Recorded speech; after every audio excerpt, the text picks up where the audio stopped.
And you as an entrepreneur, you might have a natural tendency towards one or the other thing. You might be the kind of person who wakes up every day and working on your business is something that is natural to you. It's what you think about. You're thinking about those next steps all of the time. Or you might be someone who wakes up and it's much more natural for you to do those more like operational tasks, tangible tasks, like checking those types of things off of the list. And the truth is, to have a successful business, you need both of those things. You can't only be thinking about growth and you can't only be thinking about like getting stuff done. You need to have a balance in both of those things. Welcome to the Her First podcast. We're all about helping female identifying business owners, coaches, and creators build their dream life by putting themselves in the driver's seat. If you want to transform your business and build the life you want, then make sure to follow our podcast and stay tuned for what's next.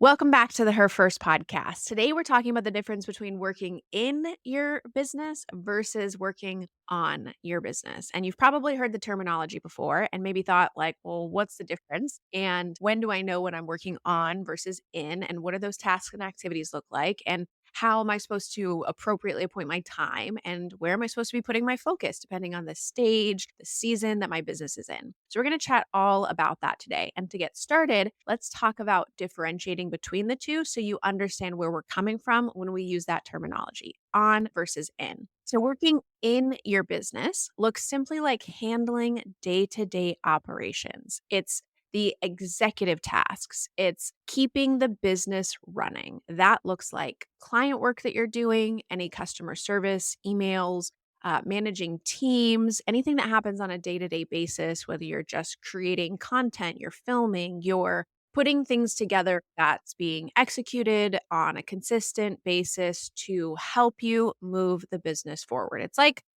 the meat and potatoes of your business. It's the foundation. It's what makes up your business as a whole.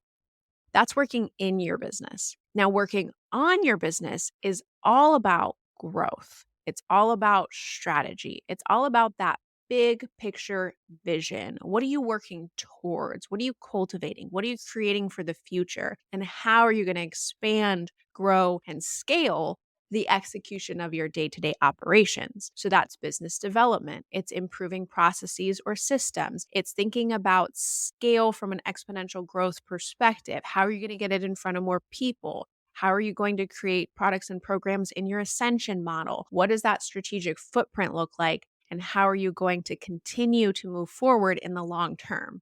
So that's the distinction between on versus in. And we'll be chatting a lot about how to focus that energy so that you can divide time between the two so that you're not only just executing on what it is that you do from an operational standpoint, but that you're actually thinking towards the future and how to scale and grow your business over time. And you as an entrepreneur, you might have a natural tendency towards one or the other thing. You might be the kind of person who wakes up every day and working on your business is something that is natural to you. It's what you think about. You're thinking about those next steps all of the time.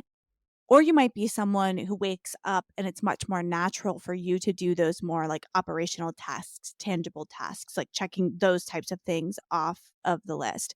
And the truth is, to have a successful business, you need both of those things. You can't only be thinking about growth and you can't only be thinking about like getting stuff done. You need to have a balance in both of those things. I'm the kind of person who my natural tendency is to like get shit done and to be on that working in your business thing, and that has made me very successful, but I've had to figure out how to find time and space to work on that next level, because if you don't do that, you'll get into a plateau. So it's really about figuring out, one, that they are two different things, and then two, and I'm sure we'll talk about this today, making sure you're doing both of those things and finding a way to make that part of your week, your month, your year. It's important to integrate both. And it's so funny because Joanna is that integrator tendency of execution, operations, making sure that things are getting done consistently on a regular basis. And I have that visionary mentality of working on the business. So all I want to talk about is strategy, growth, potential, what's coming next. And I have a more difficult time working in the business of consistency, constant output, regular activities to keep the business going. Knowing that you may have a tendency toward one or the other, you may have a strong suit, but that you can figure out how to balance both. And it doesn't always mean that you're the one who's doing both, right? So let's talk about strategies for effectively working in your business. Depending on your stage, this is always going to look a little bit different, whether you're just getting started or whether you've been in business for 10 years. The important thing with working in your business is that you can prioritize and delegate or appoint appropriately.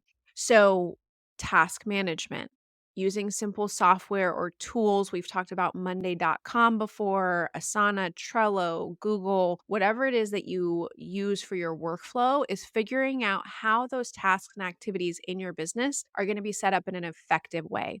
And there are a lot of things that you aren't necessarily going to be able to do in your business alone. So, thinking, who is the team member? What is the support that I need in order to get these regular and consistent things done? If you're someone like myself who doesn't like the executive tasks, the execution tasks rather, then you're going to want to find someone, whether that's a virtual assistant, a social media manager, an operations manager, someone who's actually going to execute those tasks and activities for you on a daily and consistent basis to keep you on track, to keep you moving forward. We oftentimes get stuck in that solopreneur mindset, especially if you're an online digital business, you're a personal brand. Sometimes you think like, well, I started doing everything, so I just have to keep doing everything, or I'm the only one who can do it, or I can't afford someone to pay in order to do it. But we have to figure out a way that we can kind of rethink those strategies and then delegate some of those non essential tasks that you might be doing that's costing you more than you're making. So if you have the potential to make $100 an hour, $1,000 an hour, whatever it breaks down for you, but you're doing $10 tasks, you've got to shift that mindset and start to think about how you can delegate, how you can hire, how you can work around some of those non essential tasks. And then having the processes and systems. So, making sure that you can figure out things that you're doing on a regular, consistent basis. How can you automate it? How can you plan it? How can you schedule it? How can you coordinate it in a way so that it kind of fits seamlessly into your workflow? That you're not doing the same things manually over and over and over again. So that when you're working in your business, which we've said is non negotiable, you have to do those things, that you actually figure out a system, a workflow, a process, a way that is the most efficient for your investment of time. Because so often we get stuck working in the business that we don't think about the scale. And like Joanna mentioned, that's when you plateau. That's when you hit that ceiling and you think to yourself, I feel stuck or I feel overwhelmed. That's typically when you're stuck working in the business on the tasks and activities that aren't helping you grow, but are necessary in order to keep the business running. There are some things within there that maybe aren't as necessary. And so, what can you actually cut out, or what can you get rid of in order to be more successful in execution? And what this looks like for me in my business is being like a doer, an integrator type. What I tend to do is not for everything we do, but for a lot of what we do, I will be the doer for a while, figure out a process, figure out what it's like. And then when I've hit my max, I'll take that, turn it into a job and pass it to someone, right? And for me, I'm pretty good at developing those processes as I go. And then I can kind of package it, make an SOP, create an official standard process, and then give that to a team member to take over. And I always know that we're ready when I'm way too overwhelmed. I'm in this phase right now and I have a plan to work through it, but it's like I was doing a job, that job got too big for me to do along with all of my other things. Now it's time to pass it on. And you have to be aware of that. If you're like my style of entrepreneur, when you get to that point where you're like, I'm too busy, that's a good sign you need to move it to someone. And if you don't have the margin to be able to make that change, you may need to adjust your pricing. Like if you're a service-based business and you're doing that work and you're doing all of this work and you're working around the clock and you're not actually having enough money to hire someone to do that, maybe it's time to up your prices because that's the value that that has. You have to think about that in the process. Yeah, and we speak to content creators, freelancers, business owners, founders on this podcast, really ultimately those who are creating a side hustle, already have one, or are fully invested in their businesses as a whole. People at different levels. And so a lot of times if you start in the freelancer outlet, which is very common, especially if you're a service-based business, you start just doing things for people. Even as a virtual assistant, you start doing things for people. But if you're looking to scale, if you're looking to build a business, you've got to figure out how to remove your time and energy from the equation and have people, have systems, have workflows in place that take the part of your actual time, energy, and focus, the work that you're doing in order to build a business as a whole. When you tend to focus on the in of your business, it often can lead to that burnout. It can lead to that overwhelm. It can lead to that frustrated place of like, I'm doing so much, but my business isn't growing. I'm not reaching more people. I'm not actually able to scale effectively. That's typically because you're stuck on those repetitive daily tasks. And it's going to either take automations and workflows or it's going to take hiring. So figuring out where you sit in that and then deciding what is important for you to do. What are the tasks and activities that are non-negotiable that you either, one, just love doing and you want to invest the time and energy into it, and that's important for you to stay passionate about your business? Or what are the things that you as an individual have to do within your business? And then all of the other tasks and activities, how can you start to delegate, automate, or get rid of in order to continue to help the progress or movement of your business overall? So, working on your business, strategies to do this more effectively as you're thinking about the growth, you're thinking about the scalability, you're thinking about the future, you're thinking about that overarching picture of what your business looks like and how you're going to move forward into the future. So, being able to time block is really important for both of these, but especially when it comes to working on your business. The strategic time that you allow yourself, for a lot of founders, a lot of business owners call it the deep focus work. And usually these should be larger time blocks. So, like 4 hours, if you can allow it, to really integrate into working on your business, get into the strategic planning. Anything less than that, and you're prone to distractions, it'll take you time to get into it. You're not going to be able to actually think through some of those bigger picture things. Obviously, if you don't have that amount of time to get started, start with smaller blocks and just at least set aside some time for it. But this should be on a consistent basis. You don't just do this one time a year and then say, oh, I'm good on strategic planning for the entire year. You should really be coming back to this. We've talked about this from like a goal setting perspective and coming back to the table, but you have a long yearly day or weekend set aside for the strategic planning, whether that's the year beforehand or at the beginning of the year, however you operate. But then you also need to block out time on a quarterly, monthly, even weekly basis to come back to the strategic planning. Because what's going to happen is you're going to set a strategy, you're going to set a plan of action. And then on a day to day working in your business, you're going to get distracted. You're going to get pulled in different opportunities. You're going to be pulled in different directions that are going to get you off track. So you've always got to come back to the strategy. You've got to reassess it, and you may need to change it based on where you are at that time. Focusing on long-term goals. So it's important to have both short and long-term goals. So envisioning what that looks like for the future. What does the next year look like? What does the next 3 years look like? What does the next 5 years look like? Some people think it's not reasonable to think out 10 years, but even from a simple perspective, where do you want to be in 10 years? Even from just like a one short sentence perspective. Does that mean you've helped a certain number of clients? Does that mean you've reached a certain audience goal? Is that financial for you? And kind of looking on the bigger picture, what is that larger vision? Because that's going to ground you in your daily activities, going to ground you in your tasks. And then, of course, when you're coming back to the drawing board on a quarterly, monthly, weekly basis, that's your actionable steps. And that guides your working in the business. So a lot of people get frustrated and overwhelmed because they're just doing tasks and activities haphazardly. They're like, oh, I saw someone tell me that I have to do this thing, and so I'm going to do that. Or I've just been doing this for the past 5 years, so I'm going to stick with it. But they don't ever stop to question, what are the action steps that I need to be taking to accomplish my goals right now? And so when you can step back and look at those questions, then you can actually set the tasks and activities of working in your business from a really grounded strategic perspective, and you have clarity on the tasks and activities that you're executing on a regular, daily, weekly basis.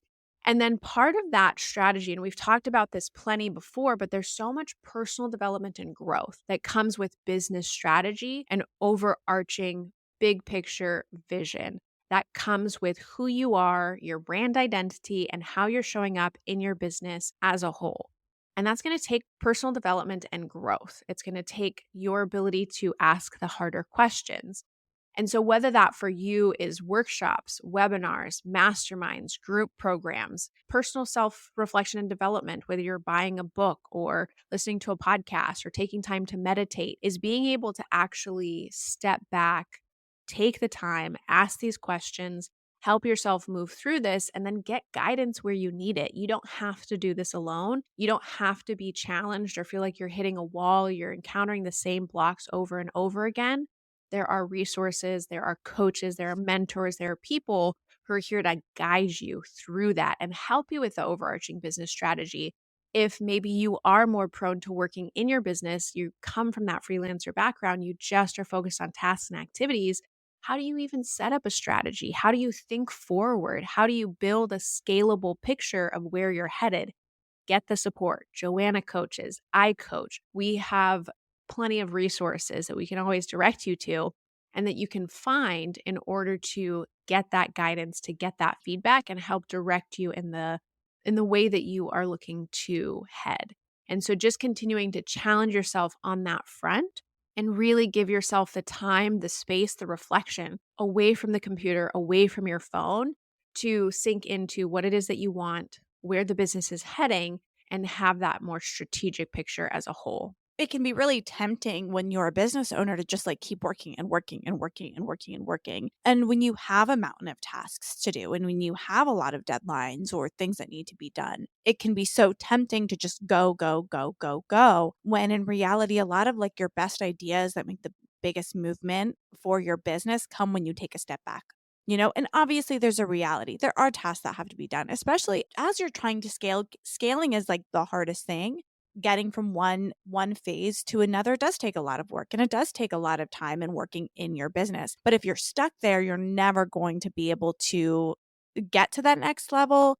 And you also might be spinning your wheels on something that's totally unnecessary. You're just doing it to do it. And you're like, wait, that's not even making us money. That's not pushing us towards our goal, or it's not making us better in any way. So being able to take that time to take a step back, think about what problems you have, how you can solve it, how you can make your business more efficient, how you can create new product lines or new revenue streams or whatever that is so important and needs to be part of your schedule in your day. Yeah, it's the long-term picture of where you're headed in your business, and that can even be considered, if you're getting client and customer feedback, which we've talked about is really important on this podcast before. And if you're enjoying this content, hit subscribe, share this with a friend who could also hear some helpful business tips where they prioritize themselves and their business for success in the long term. But if you're thinking towards the long-term function of your business, if you're getting customer and client feedback, you've got to be able to analyze and assess that. You got to be able to make decisions around that. And if you're just doing, you're not taking that reflective moment to be able to look at the analytics of your Instagram social media strategy. Doing that on a monthly or quarterly basis can be really helpful in dictating or determining your strategy moving forward. I get into the habit of this all the time, is just doing the same thing over and over again because that's how I've always done it, but it might not be as effective. It might not be working. You might need to switch things up, and it takes working on your business in order to change the direction, to change the in your business tasks. So knowing that you have the ability to do that, making sure that you structure the time in order to do that, make sure you create the space for it. And you can prep out in advance, like set aside time to plan for the time that you take. So if you're like, oh, I have a 4-hour time chunk, but then you get to the 4-hour time chunk and you have no idea what you're doing to work on your business from a strategic perspective, prepare questions in advance. Know that you're going to ask yourself about key categories within your business, whether that's customer service, client relations, client acquisition, lead generation, content strategy, like your ascension ladder, products and programs, pick something to focus on and say, okay, I'm going to rework my ascension ladder in this time blocked deep focus work so that I walk away with a clear path of customer ascension, and that I have a low ticket, a mid ticket, a high ticket, and then I have a model in place to actually continue working with these people over time. And that's a clear structure and strategy for how you go into that work time so that you don't feel like you're lost or you don't know what to focus on or what to do. So being really intentional about how you use that time and space is important, and you can prep and plan for that as well. So when you tend to avoid the working on your business, that looks like plateaus, lack of growth. It can feel like stagnation. You are getting little things done, but you feel like you're not really moving bigger projects forward. It can feel frustrating. And you might be actually like losing clients in a natural cycle, but not gaining more.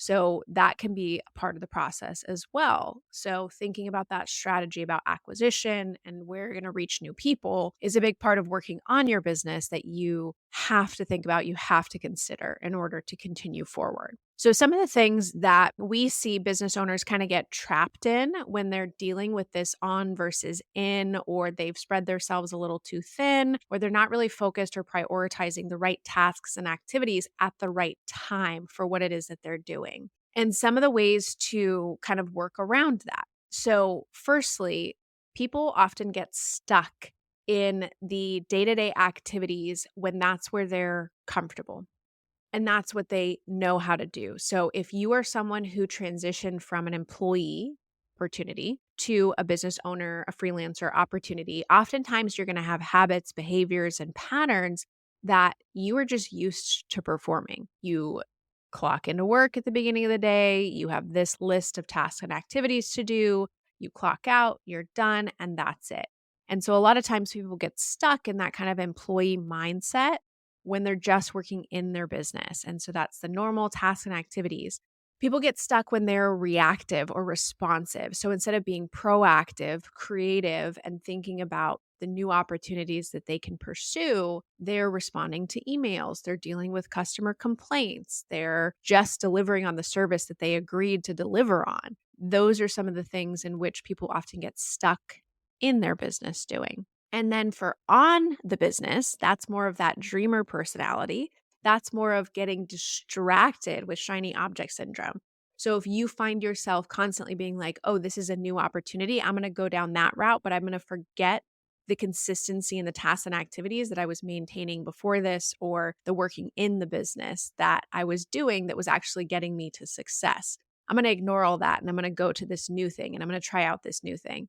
Or it can look like lots of planning, but not taking action. So when you get stuck working on your business, that looks like I'm going to map out this social strategy for the next year.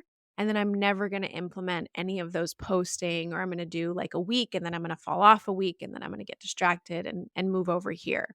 Those are kind of the traps and the pitfalls that we often see business owners falling into. And when it comes to kind of splitting time between the either or, the in or the on, you have to decide what you can kind of delegate and appoint or like send to automation or workflow from an in perspective, but that still maintain the consistency of your success and how you generate income in your business and deliver on the operations or administration of what it is that you do, while also just taking that time out. And whether that's just like once a week that you set aside on the calendar for growth and strategy, is finding that balance between the two. Yeah, and one of the things that I see often with business owners when I work with them is not actually fully getting that your strategy and your execution are actually two different things.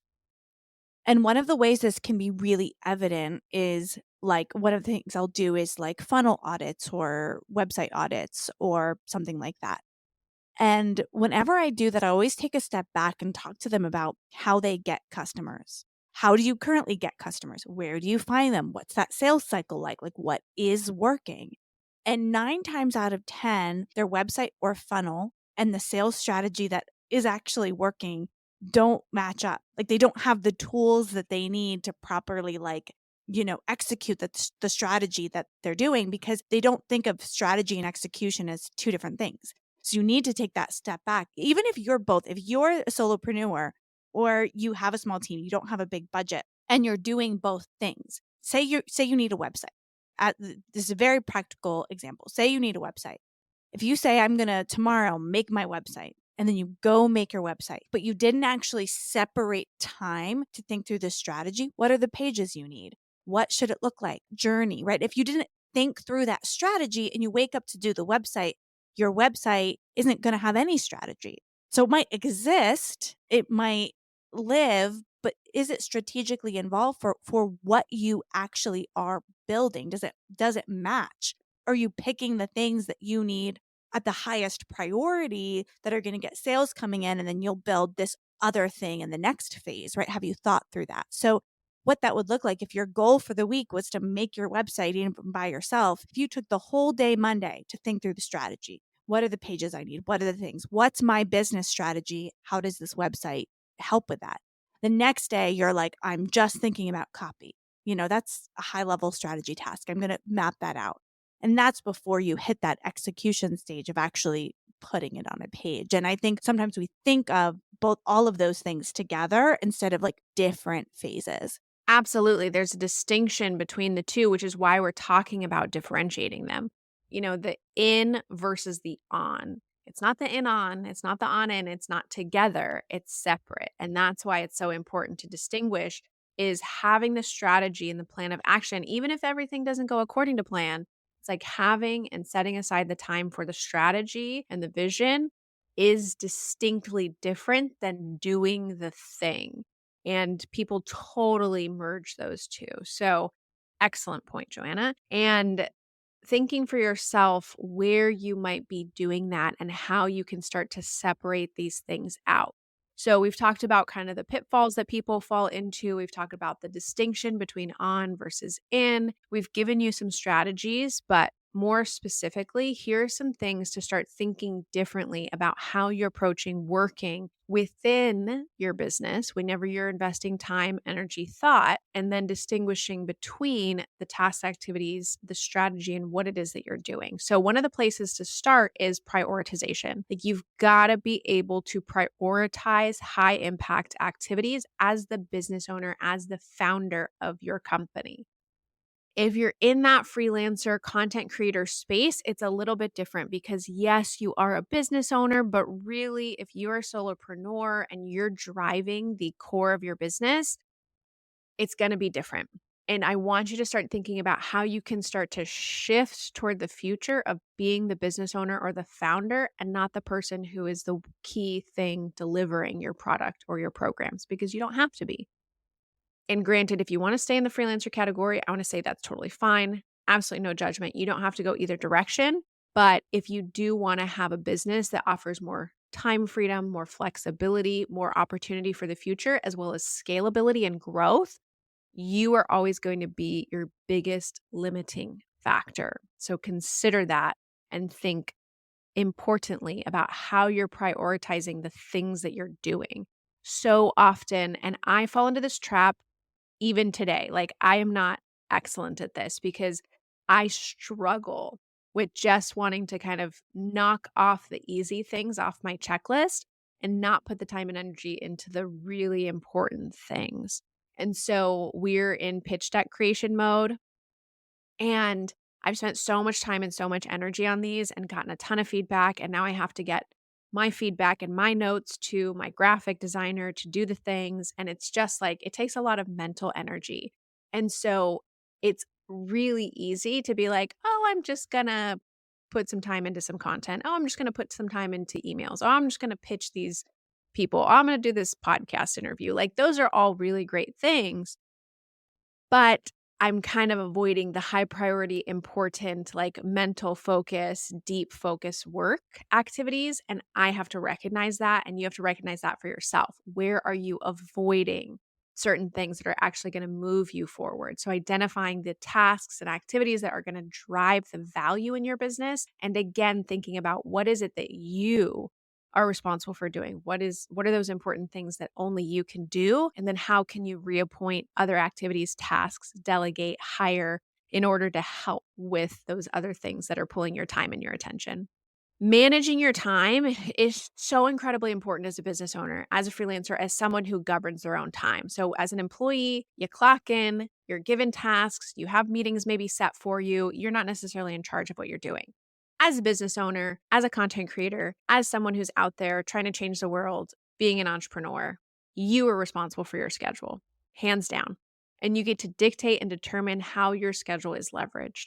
And the more you can scrutinize this, the better off you will be. So, whether you're time blocking again for that deep focus work or other activities that are similar, so you're time blocking for all content creation or you're time blocking for all meetings instead of trying to context switch back and forth. We have a great podcast episode that covers more of those ways of working that can be really helpful. Setting boundaries on your time and energy by either limiting distractions, so turning your phone on work mode, not responding to your email or having an email tab open so that you can see incoming messages so that you're not being reactive, you're being proactive in how you're working, turning off any notifications, not getting social media interruptions, like all super, super important. And then sticking to those boundaries, right? Like you've set those parameters for yourself and for other people, knowing that people cannot take your time if you do not allow it. You're in charge of your schedule. And then with the setting boundaries, so often we say yes to things that are not important. This is one of the things like that Alex Hermosi does that I really appreciate. Is there's a lot of people who want to have conversations with him. And those other people might be important, they might be helpful, but he really limits his access from people. It really prioritizes his time, his energy, and his work above everything else because so often we get pitched all the time for people who want to be on the podcast. We get pitched for software. We get pitched for people who can help us expand our YouTube channel. And if we entertained every meeting, every request, everything that someone reached out to us for, we would never get anything done. And the progress and the scale and even the execution of your daily activities is going to get derailed. And we do this by signing up for workshops and webinars. We do this with people's newsletters. We do this with distractions on social media and going down a rabbit hole. And so when we can recognize that we have the ability to say no, to seize that opportunity if it feels aligned or if we feel called to it, but that also it's okay to say no to any theoretical opportunity that doesn't align with your business goals, what you're doing right now, or what your focus is. So, feeling okay and comfortable politely declining those people who are trying to trying to garner your time and attention because that's what everybody wants and that's what everyone's pushing for. So, politely finding that way of saying, does this work for me? Is this aligned? Yes, no, and then reacting or responding accordingly. It's really important here to be very self-aware because you as an individual, you're going to have different tendencies to what you avoid doing, what you easily do, how you spend your time. Like everybody's going to have their own little mix. And I think some people lean towards like, I'm going to dream all day about all the possibilities and never do anything. And some people are just going to be stuck responding to emails and texts and social notifications all day. I think it's important to be self-aware of who you are and understand realistically what you do and how you get things done. And what I mean that by that is for me, if I say, "Oh, I'm going to do that next week," and it's a high level working on my business task, it's very easy for me to pick a client's deadline over mine every single time. But if I have a meeting scheduled with a teammate to discuss that thing, I will do it. I will get that plan done. Like I will. And I know that about myself, right? So I could keep saying, "Oh, I'll work on that. I'll work on that." And I never do and just keep doing that over and over again. Or I can say, "You know what? I know this is hard for me to get done. So I'm going to come up with a strategy that's going to help me get that thing done." One thing I do for email respondents cuz I got a lot of emails. It's the situation I'm in. But I've started saying, okay, I'm just going to spend 30 minutes going through my emails and I'm going to get through as many as I can in that 30 minutes. Then I'm going to go work on a project and then I'm going to go back, right? Like because for me, I could let myself just react all day, but instead I kind of switch back and forth and say 30 minutes on my emails, an hour on this, 30 minutes on my emails, an hour on this throughout my day. Because I don't have necessarily my own self control. If I give myself a schedule or a plan, or I do workarounds to help me do the things that I struggle getting done, really helps me be productive. And if you just keep telling yourself and make no plan, oh, I'll do that, I'm going to be better this week, and there's no plan behind it, you're going to have a hard time actually changing your habits. Understanding yourself, understanding your strengths, understanding what your kind of nature is, and then also your skill set, the experience that you have, what you've been able to bring to the table, finding that self awareness, being able to sit back to reflect, where do I like investing my time? What do I want my business to look like as a whole? How do I want to show up in the world? Who do I want to be? Like answering those questions for yourself really allows you to see, oh, I have been doing this for the past 5 years, but I actually don't like doing it. So I'm going to find someone who's going to do it better than me, more effectively, more efficiently. And they're actually going to enjoy it because surprisingly, the things that you really can't stand, somebody else loves, which I know is hard to conceptualize sometimes because you're like, oh, God, I hate spreadsheets or I hate posting to social media or I hate this thing. How could anybody else like it? But trust me, with 8 billion people in this world and loads of others that you have access to, that sounded weird because it seemed like other Because world. it's like the other Because it way. sounded And like the like other. 8 billion people and loads more, because there's all of these other people in all the other Yeah, worlds. all the other worlds, not that. So with all of the people that you have access to, there are people who would gladly help and support you, and it's actually not as expensive as you think it is. And you're probably, again, sacrificing income by doing the things that you don't like in your business. So I hope that this has been helpful working on versus working in your business. Again, working on is that overarching strategy, it's that bigger vision, it's thinking through the deeper things that are going to drive you forward, that are going to give you scale and growth. And then working in are those things that are operational, they're executive tasks, they're things that need to happen in order to move your business along and keep it operating at a high level. Both are critically important. You've got to figure out how to balance your time between both and invest in both appropriately. That doesn't even necessarily mean evenly. If you're working a 40-hour work week, you're not investing 20 hours in and 20 hours in on. We're not saying that. But it's about figuring out for you with your business what season you're in so that you are continuing to execute at a high level, having the team, having the space for those automations and workflows, but also thinking about long-term growth and strategy over time so that you don't reach that plateau, so that you're not feeling stagnant, so that you continue to see growth in your business because that's what we're all after. So thank you so much for tuning in today. Hit that subscribe button and we'll see you soon. Thanks for tuning in. Find the link in the show notes to join us in our free Facebook group to discuss the podcast, ask questions of our guest experts, and network with a group of female entrepreneurs who value collaboration over competition. Please subscribe, share, leave a review, and be sure to catch our next episode. What is one thing you can do today to prioritize you in business and life?